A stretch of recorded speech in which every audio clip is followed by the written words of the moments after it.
approach and show you how loud it is? No, I think that we know No, that. and there's a seriously, problem. everybody on this board, you would not want that in your backyard 14 hours a day, 7 days a week, seriously. And I can understand where it's in an industrial industry that you may want, I mean, that's fine, it's industrial. This is a residence. And I would think that the city would have more respect for the residents than to allow that. It is very stressful.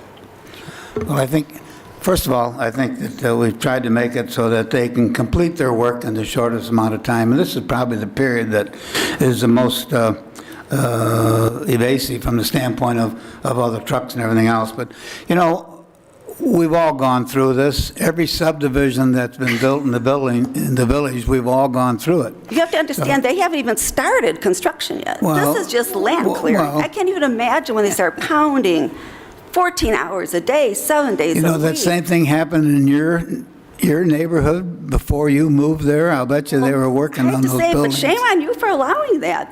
To allow it to go on for so many hours and so many days. There's not one day of rest in there. Well, we've got their traffic to go on the north end of Banbury and on 25, so they're not going directly by your home. So from that standpoint, but I think our ordinances are no different than the rest of the communities surrounding us from the standpoint of the time they are able to build and the time they are not. No, there's always a possibility of change. Pardon? There's always a possibility of change. That's true. You're right. I got a question. If you would consider that, that would be like, Are they still going to like 9 o'clock at night? So right now, what's happening is they're doing all the underground because they're trying to get the roads in and all the underground sewers and everything in that first phase done before the winter. They're only going to be able to pave for the next week or two because the asphalt plants close down at the end of November. So they've been working to as many hours as they can during the day to try to get that work in. And that is the most invasive work that they'll be doing is the grading and the paving and the underground work.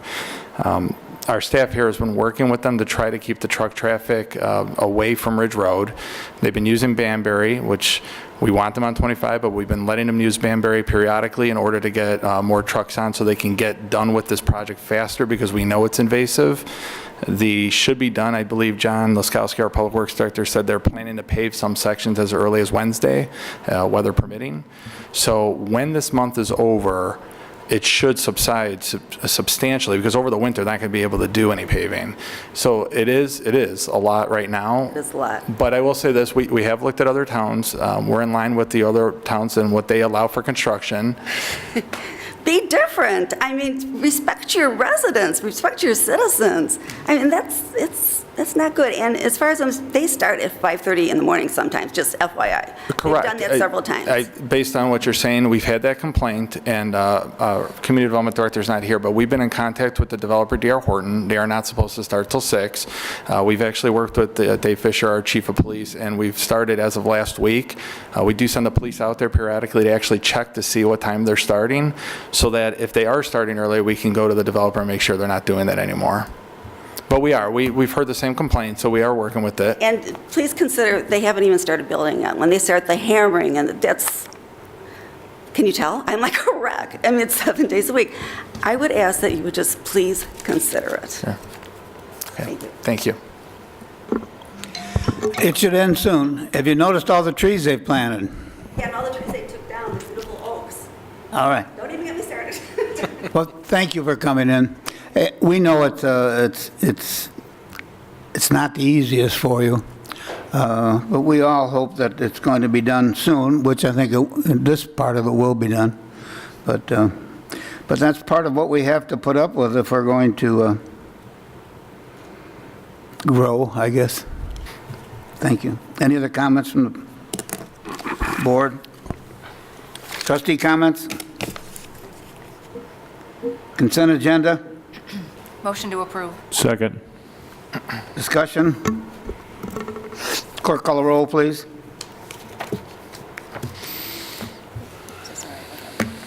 Trustee Curtis? Yes. Trustee Gaffino? Yes. Trustee Carroll? Yes. Trustee Martinez? Yes. And Trustee Gately? Yes. Very good. Under new business, item number 1, Mr. Bosco. Thank you, Mr. Mayor. Item number 1 is a resolution approving a new collective bargaining agreement for a 3-year agreement with our local operating engineers, Local 150, which represents the Public Works Department, which includes water and streets. In front of you tonight, I've left a copy of the new contract on the dais. The one that was in your packet when we were going through the preparations for tonight's meeting, staff realized that the lawyers, when they were going back and forth, accidentally omitted a paragraph that's been in the previous contracts. When they cleaned up a section, for whatever reason, they deleted it.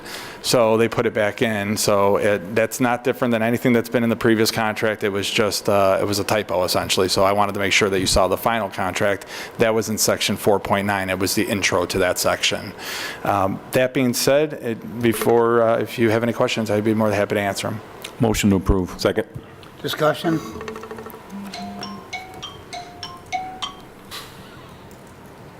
Clerk, call the roll, please. Trustee Gately? Yes. Trustee Martinez? Yes. Trustee Carroll? Yes. Trustee Curtis? Yes. Trustee Gafino? Yes. I have no old business. Committee reports? Trustee comments? Mr. Administrator? No comments tonight. Thank you. Mr. Attorney? No comments. Fire District, not here. Village Departments, Finance, not here. Community Development. Do you have anything for those, either of those? Police, No report. Public Works. No report. Motion to adjourn. So moved. Second. All those in favor say aye. Aye. Aye. Opposed? We're adjourned. Committee, the whole meeting will start shortly.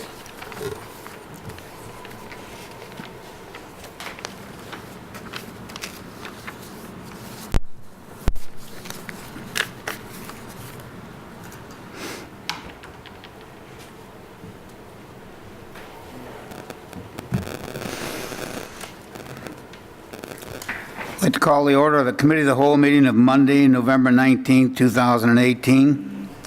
Will the clerk call a roll, please? Mayor Berman? Here. Trustee Gafino? Here. Trustee Curtis? Here. Trustee Carroll? Here. Trustee Martinez? Here. Trustee Gately? Here. And our item for discussion, item number 1. Steve? Thank you, Mr. Mayor. Item number 1 on the agenda is our annual meeting schedule, and as you know, the state requires us to post our meetings for the upcoming year. So in front of you tonight, you'll see the upcoming schedule for Village Board, Committee of the Whole, Plan Commission meetings, and our Trustee Committee meetings, which are Operations Committee, Service Committee, and our North Aurora Days Committee. Interesting thing of note is, as of tonight, with the approval of the Public Works contract, between our 3 union contracts and our non-union employees, all of our holiday schedules, we have now removed President's Day as a holiday for the village. It is now, village is open for business on President's Day, so you will see that removed from previous years in which it was a day off. Now, that being said, the only day that's on the schedule for village board meetings is Labor Day to be canceled because it falls on a first Monday of the month. At this time, if you have any questions, please let me know, but in front of you is the schedule for next year's meetings, and now would be a good time to make any suggestions if you want to change anything, and then we bring that back for a final vote. Looks good to me. Yeah, I don't have any. Looks all right, Steve. Okay, thank you. Item number 2, truancy ordinance. Thank you, Mayor. I'm introducing an ordinance which would assist the West Aurora School District number 129 in dealing with truancy in the village. The village currently has no ordinance dealing with the issue of truancy. The proposed ordinance would be used in cooperation with the school district to deal with students who are habitually absent. The proposed ordinance is designed to gain compliance from the student's parents or guardian as a way to get the student to attend school. The ordinance is designed to be used after the school has exhausted all other options to try and get the student to attend school regularly. It is also a way to get communication started between the school, the police, and the family, as other resources might be needed for the family in order to get the student to attend school.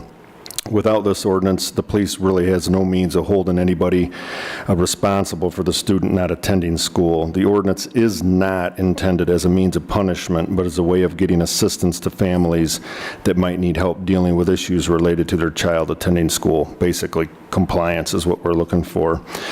In conclusion, I'm recommending the approval of the ordinance, which would prohibit truancy as a means of assisting schools with the issue of students who are habitually absent from school. Fortunately, in our town, we only have 3 grade schools and a middle school, so usually you find us in the high schools, so fortunately we don't have a lot of issues, but occasionally we will, and at that level what I have found is that it is usually the parent that has the issue, because the kid's young enough, they're being taken to school or bus, they're not walking to school or ditching school. A lot of times it's the parent that has the issue. The school has in place several procedures that they go by, which a lot of times will take care of the issue. But in certain cases, it may not, where they may need actual police involvement. And by having an ordinance like this, we could at least get the student and the parent into the system, and with our new adjudication system that we're going to start, we would have more say in what happened. For example, we wouldn't necessarily want to fine them. However, we may want to do like a court-ordered counseling type issue or something like that, that a lot of times that's all the family needs.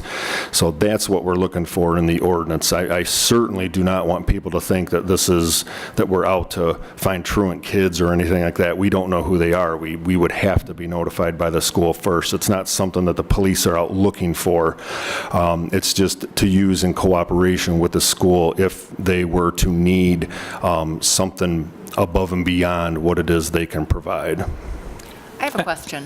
My concern is, we're paying into the school district. Truancy is a responsibility of the school district. Isn't this a redundancy? And why would we now need to incorporate that into a police duty when there's already an agency through the school district, social services, that are going to be doing the exact same thing and even more, who've had more experience with it? Well, like I said, I think we would only be involved if whatever the school is trying to do doesn't work. Therefore, it would have more teeth if a judge ordered them to go to counseling or whatever the case may be, whatever isn't working for the school. Exactly does the truancy department do if not enforce the mandatory education requirements that the state sets forth? Well, they do that, but when it comes to certain things, if like I spoke to somebody from the school today, and if it got to this point, and it has, like in Aurora, for example, and they've got an ordinance against it, so they work with the schools in their town, but they have at least 4 high schools that I can think of off the top of my head. But just sometimes the school system doesn't work, where they need the courts to intervene sometimes, and the school can only do so much. I mean, yes, if they have a truancy department, or even with the Kane County Board of Education, they can only do so much. Again, this isn't, we don't have a high school in our town, so we have very, very few instances like this. I only know of one recently that was from Jewell Middle School, and that got resolved without our involvement, but it was definitely this young lady was missing.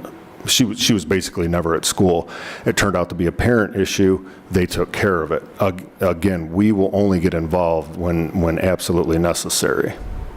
I have a couple of questions. What's the fine, and how did you get to the age of 18? Because some kids are finished at high school at 17. So how did you figure that out? I mean, 18 is the law. When they turn 18 and above, they're considered an adult for most things. They're emancipated. so what I'm saying is, my question is twofold. What is the fine going to be if you find them? And second Right. question is, if somebody's 17 and they're completed high school, how does that? Oh, if they've completed high school, it doesn't apply. They've graduated and they've moved on. Right. And luckily, we don't have a high school in town, so we wouldn't have, that kind of issue where they would have reached the maximum age or anything. They would have been graduated. The fines range with the adjudication. I believe it as low as, it's either $25 or $50, all the way up to $750, is what is typical for most ordinances. Again, it would be a very, very rare circumstance that it would ever reach anything like that. So it also says fines in service duty or community service. Yeah. So the parent or guardian, if their son or daughter is truant, they could end up paying $750 and then doing community time.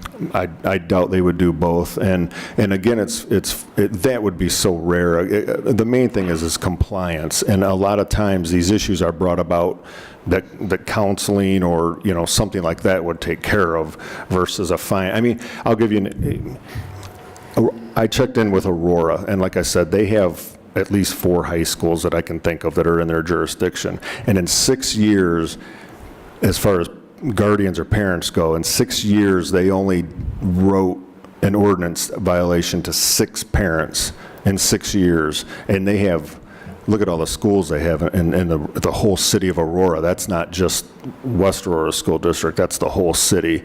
So it's very rare that you're even I get it. So the next question I have is, so if the son or daughter is truant, who does the community time, the son or daughter or the parent? I think it depends on the issue itself. As if it's you can find out if it's the parent that's not, in which case a lot of times it is with grade schools and junior highs. If it's the parent that's not getting the child to the school, they would more than likely face the punishment. But again, the school has procedures in place where if they miss a certain amount of days, every day they miss, they get a phone call home. If they miss another certain amount of days, I think I have it here, they send a letter home. If they blow that off, then they try to set up a conference after 15 days. So a letter is sent home at day 5, day 15, and then a conference is set up. That's where the school is trying to take care of it before they even involve the police. So they do have measures in place, and again, they almost always take care of it, especially at our level. So what I'm hearing is that if it's a kid or a daughter, 13 years old, and they miss school, their parent will have to pay a fine and do the community service or figure out one way or the other. But the kid doesn't have to do anything. Well, no, Is a kid going to be included in the community? The kid could be responsible depending on how it is. This ordinance is written to cover all those different ages. Even though we have just grade schools and middle schools in our town, it covers all the ages. Because you never know. If this is on the books 30 years later and we have a high school in town, for example, the ordinance would still be relevant and valid. But again, it depends. But the school has to determine them truant, and that means missing a lot of days. This isn't a kid that's missing a day or two here or there or anything like that. So a 14-year-old kid misses 8th grade, let's just say that's the age, he's in 8th grade. The parents thinks he's going off to school and he goes over to the mall. Mm-hmm. Do you think it's right? I think the kid should be doing the community service and the parents. They would be. In a case like that, they would be. Well, under the language of paragraph D says that if it's 13 or under, then it's the parent's responsibility, and if it's over age 13, then the kid gets subject to the fine. Could be, yeah. It says if the violator is under 13 years of age, the parent or custodian of the violator is subject to the fine. In section D, yeah, I see that. Or both. And I think I'm in favor of the ordinance. I do have a couple questions. I do kind of agree with Mark. I think the kid should be, I guess the law kind of has that bright line of after below 13, it's the parent's responsibility to make sure they get them to school, and after 13, I guess it should be on the kid. The other issue I have with paragraph A is it says it shall be unlawful for any student under the age of 18 who has not been emancipated and is enrolled in a public, private, or parochial school within the corporate limits of the village. I have kids, I live in the village, but my kids don't go to school in the village. So this ordinance under the language wouldn't cover, if my kid ditches out, it wouldn't cover me. Because my kids go to a private school in Batavia, shouldn't the jurisdiction be conferred on the family that is the resident of North Aurora, no matter where they go to school? Or does it have to be? Yeah, we could change that, meaning that in your case, if the police were to get involved with you, it would be us dealing with you, not Batavia dealing Correct. with you. Yeah, we could change that, right? Yeah. And I totally get what you mean. I would just like to say that I don't see a need for this ordinance at all. I mean, if the city of Aurora, that's 10 times bigger than us, had 6 incidences in 6 years, this is just another level of regulation that we're imposing for what I could see no real benefit that's going to be incurred to the village or the residents. The reason Aurora gets involved is because they do have an ordinance. Well, Otherwise, they wouldn't get I don't think it's involved. anything that our police need to be involved in. I think it's a redundant layer of government. I don't think that it's a good use of our police time. I mean, they're going to be knocking on a parent's door and somebody is robbing 7-Eleven. I mean, I'd like the police to stay within, with their scope of work. I think that you're giving enforcement power. The school doesn't have the power to enforce their truancy laws. They can't come knocking on your doors and force them because it's a child protective measure. That we should encourage our kids to finish high school. But what I don't get is we have a truancy department that has no teeth. I mean, No, they don't have the power to enforce that. That we have an ordinance that we can take the family to court and have a hammer hanging over their head. Either you get your kid to school or you face possible fine or community service. Or if you're over 13, the kid themselves could face that. The school doesn't have that power to do that. And let's also not forget how many incidents we had in schools throughout the nation lately. So for me to know, I hope that my kids are at a mall, but they could be also playing around with gangs and other affiliations. Every 5 years, I think it's I have 3 kids. Trust me. I mean, I know I'm going to be. I don't see this being an issue. I guess if you look at a worst-case scenario and you take a 13 or 14-year-old, say an 8th grader, and he or she is skipping school because they're going to somebody's house and they're doing drugs, they're drinking, they're out causing problems, I would like to think that the village would like to be able to assist the school and stop that behavior, I guess. Even as ourselves as parents, I mean, I would appreciate to have that extra support because sometimes kids could be difficult to deal with unless they see some sort of consequence that is not applied to the parent itself, but to them. So Yeah, and it happens. I mean, we're just very fortunate with the population we have and the schools we have in our town that we haven't, or at least we haven't been notified of any of that stuff happening. In my almost 27 years, have I ever got a call from a school saying, hey, so-and-so's not here, we think they're at a friend's house? Absolutely. It didn't lead to any problems beyond that, but it certainly can. And Is this something the school's asking for us to do, or is this a request? The way it came about is Kristen Lorstorfer, who's our school resource officer, did all of her training like over the late summer, and it was recommended in one of her classes from one of the trainers that anybody that has a school in their town really should have some type of an ordinance, just to have it on the record or on the books in case you need it. She then, when she started out at the school, was asked by either a dean or an assistant principal out at Jewel, hey, and she didn't bring it up, this person did, hey, does the village have any kind of ordinance dealing with truancy? Not for any specific reason. I think she was just inquiring about whether we had it or not. And that's just kind of how it evolved. I looked into it. I had a sample from South Elgin and Yorkville, looked into it. Aurora's got it, which obviously is part of West Aurora School District. So I thought, it may not be a bad thing to at least have on the books. So there's like Montgomery and Batavia, and Geneva, other municipalities? I'd have to check with the Tri-Cities. I'd like to think they do, but I can't promise that. I just don't see this doesn't take any resources away from the police department. If it's 1 in 5 years, that one person is not going to prevent the resources at 7-Eleven. But also, if we don't have this ordinance and it becomes a problem or something happens, it's too late. We can't pass the ordinance afterwards.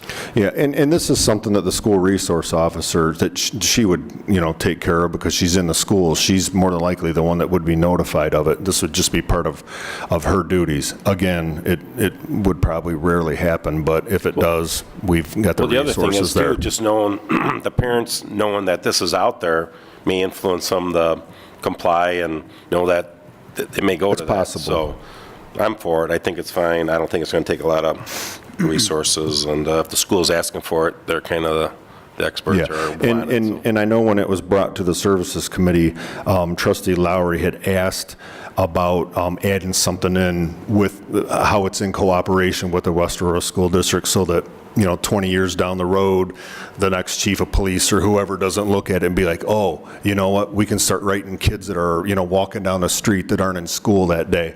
That's why we added in that it's basically with the West Aurora School District, we needed to be notified because we would have no idea if a kid's truant or not. And it's a habitual truant kid. It's not the kid who misses a day or two, skips school because they don't feel like going. It's not intended for that purpose. So does the school have a truant officer, or is that we supply the? We have. Well, we have a school Supply the- resource officer out Okay, I of got Jewel part-time, yeah. A true truant officer, I don't know if West Aurora has a person that they would call their truant officer. I don't think they do. So basically, this would be used for the schools to leverage themselves into getting either parents or anybody over the age of 13 to comply with conduct. The cases that you have so far are very isolated, so I don't see the burden on the police department taking care of this.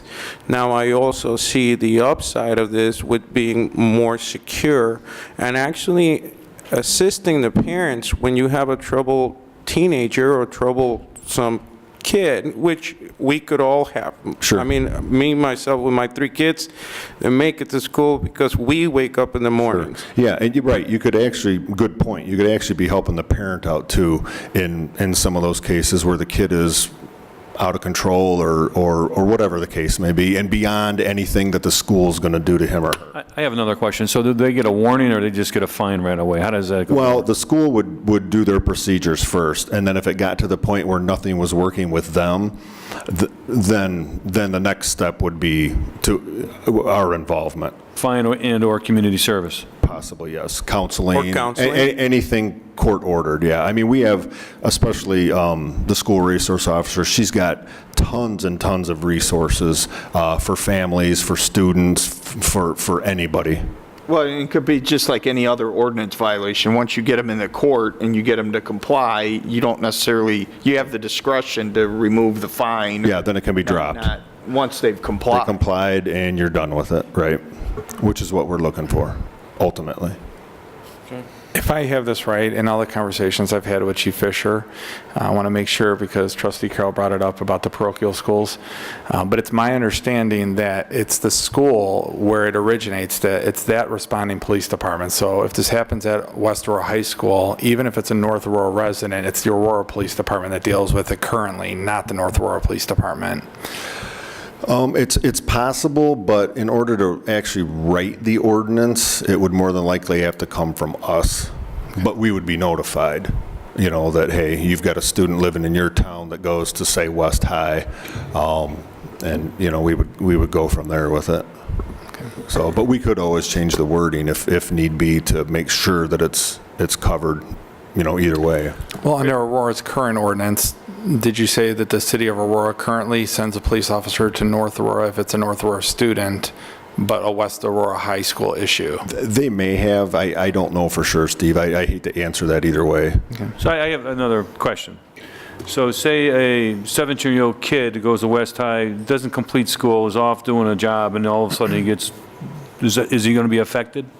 Well, at a certain age, and I don't know what I'm the using an under exact age 18. is. What's that? Under 18 scenario. Yeah, but some kids quit school, and they don't go anymore. And if they're not actively enrolled, then there's nothing you can do about them. Okay, Because so it's- there are cases like that where they're not not actively enrolled in school, and they're not technically truant then. Okay, So, that answers it.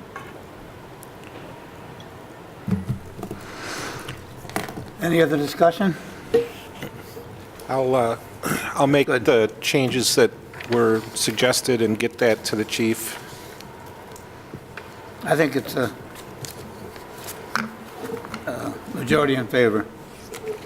July 3rd fireworks, item number 3. Steve?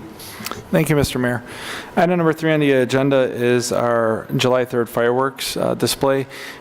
Usually we don't bring this to the board. This will be the 3rd year we've done it consecutively. We usually don't bring this to the board till the springtime. We bring in it this time because the contractor that we've used the last 2 years have offered to choreograph the fireworks display for no additional charge. In doing so, because they do typically about 250, 260 displays a year during the July Independence Day week, they like to have the contract in place months ahead of time because it takes a while for them to put all those shows together, obviously. So in doing so, we had that conversation. We also learned that they, based on some regulatory changes from their distributors, the cost of the current show, if they were to buy the same amount of shells, would go up about $3,800. So what they've offered is obviously to just increase the cost of the show to cover that difference, or to keep the price set at what we've paid the last 2 years at $25,000, and in doing so, they would just simply shave a couple minutes off the show in order to not have to charge for the additional fireworks. Having done some fireworks shows obviously here and then in North Aurora days, what we've learned too is the size of the show doesn't need to be very long to be good. You want it to be, you don't really want it to go too much longer than 20 minutes to begin with, because people start to lose interest. So when you have a compacted show, you usually have a pretty good amount of shells going up on a regular basis.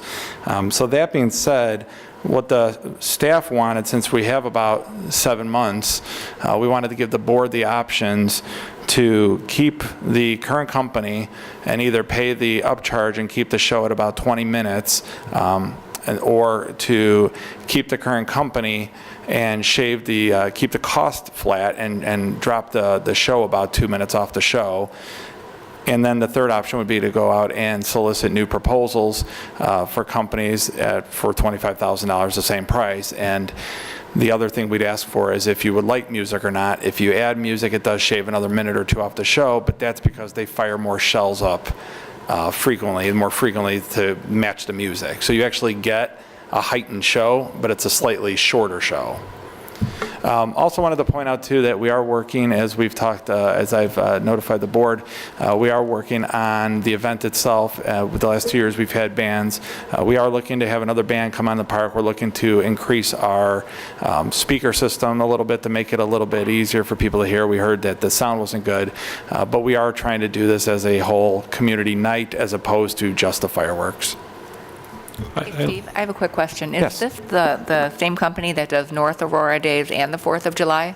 No, the 4th of July is Melrose Pyrotechnics, and we use Central States for... So if we would be able to award the fireworks for both occasions to the same company, wouldn't we have leverage to negotiate maybe a better price? We've tried, and they have told us that will have no... Think anybody would, or do they think anyone would miss 2 minutes off the end of a show? No, see, that's the funny part. So yes, we have tried to leverage that, and because just quite frankly, the amount of business they do, they don't need to reduce they're fine with the price the way it is, and if they don't do North Aurora Days. That's what, a 20% increase over last year? The $3,000? 3,800? Yeah, it'd be like a 14% increase. They're saying it's because of safety regulations overseas where they have their fireworks purchased. Whatever the case may be, when you go out to, and we've done this since I've been here, with North Aurora Days, we've used 3 different companies. And with the fireworks down here, we've used 1. So we've worked with 4 separate companies on fireworks displays in North Aurora, partially because some of the North Aurora Days fireworks companies didn't really work out very well. So fireworks are hard because anyone can show you a demo video and, hey, this is a great show, and you look at it and it's like, oh, it's good. But until you see the company and you work with them, I tell you one thing for sure I've learned, the companies are a different professional level to them as when you're working with them, safety-wise and the ability to actually choreograph a show. Well, last year they did a great job, so I'd like to stay with them. I think it was a wonderful presentation, and I mean, I don't think 2 minutes is gonna kill anyone.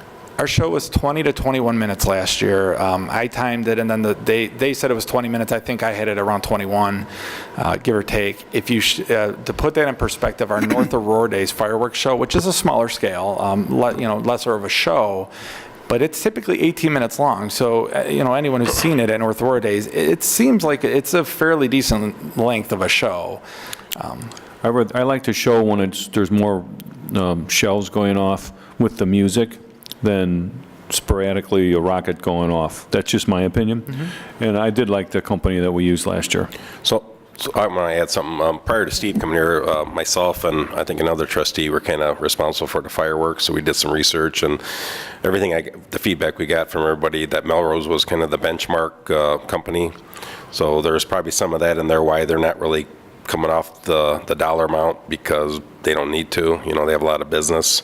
We worked with several others for North Aurora Days, and there was more, wiggle room. But they are professional, and they're safe. And I myself, 2 minutes, after about 12 to 15 minutes, I think you've seen enough fireworks. I mean, 2 minutes. I'd rather see that extra 3,800 go towards the bands or someone else to add to the evening. So I'm fine with keeping it the same. And Did we have? Oh yeah, we did have a band. We did, and so if we were to do this, my suggestion, based on the comments I've heard, is keep the show at 25,000, reduce the show by the 2 minutes or so, and we can get back to the choreographed music in a second. But what I would do is, in the budget upcoming, so in the next few months when we start the budget process, we are planning to actually benchmark a couple $1,000s for bands anyways, about $1,500, maybe $2,000. What's also come to light is we're working with a local civic group right now that's potentially looking to have a community event the same night in the same area. So we'd like to build off of that to give the residents a really nice night out in town. So the $3,800, they shave a couple minutes off, and then if we add music at the same time, it shaves more? No. Correct. Or we pay So for it? the music would shave off time no matter what. Even if you went with the more expensive show and kept the same number of shells and whatnot, you would still lose a minute or two because the music shaves it off. But the funny part is you shave a minute or two off, but they say you get a much better show because they're firing more shells up to match the music, so you're getting a more frequent choreographed show. And it keeps the people's interest, is what they're saying, much better than just a silent, firework going up. And do we have a system to play that? so one of the downfalls of that is that we don't have the best PA system. It's been years since we purchased one. So we have started looking at upgrading our PA system, which we use at events throughout the year anyways. So that would be in the budget as well, is for a PA system. They're usually a couple $1,000s, but you obviously can use them for several years, and we can use them at different events in the park. NORDA uses it for their 3 concerts. Our big thing is we have 2 viewing areas for the fireworks. Typically, people, as you've seen, have come down here to the park, which is where the band is, and then the second viewing area is at the Activity Center former site. So we do have a lot there. There's probably limited or no chance that we would be able to actually communicate a system that would have speakers at both locations. So the music would be, if we did it, it would most likely only be centralized here at the park. So that would be one of the things to think about if you did want to go with music. Yeah, more incentive to have them come down here. So. Yeah, you can get that 5,000 watt, maybe 7,500 watt, that Fender that you have. You can get that too. That's $2,000, but an upgraded version. It would cover up most of the area back. If you put it in the band shell, is that where you're going to put it? Yeah, we're thinking of even doing multiple speakers. Right now, we only put 2 out that face outward to the north. We're even thinking of seeing if we can get a system where you put the 4 speakers, Yeah. so you have 2 going back to the south, so you have Well, you surround couldn't sound. hear at the top of the hill, Yeah. out adjacent where we're at, you couldn't hear anything last year. So a remote speaker or something, but you can't hear halfway up. So I'm happy the way it's gone. The first year was porta potties was the issue, and we tripled the amount of porta potties, and we didn't have any issues last year. And now it's the music, so we're trying little by little to enhance it. Yeah, if you had 4 speakers, that would be good. So what I'm hearing from the board is keep Melrose Pyrotechnic, move forward with the contract. Does anyone, here's the other thing too with the music, when we go back to Melrose, so now you're taking a 20-minute show and you're narrowing it down, instead of 18 minutes, you might be at 16 to 17 minutes for a music choreographed show. Now we can work with them and still keep it around 18 minutes. So the staff will do the best they can to keep that show around 18 minutes. We can work with them on the type of music. They would also provide the song list to us ahead of time, make sure everything's appropriate. So we'll do the best we can to keep the show around that 17-minute mark. If so, does music work for everybody, or would you like to go away from the music? No, I think we add the music, as long as we can hear it, Okay. All right. my opinion. So I will bring a contract back with Melrose with music as early as the next meeting, unless there's any questions. Thank you very much. Any other comments? Motion to adjourn? So moved. Second. All those in favor say aye. Aye. Opposed? We're adjourned. Thank you very much.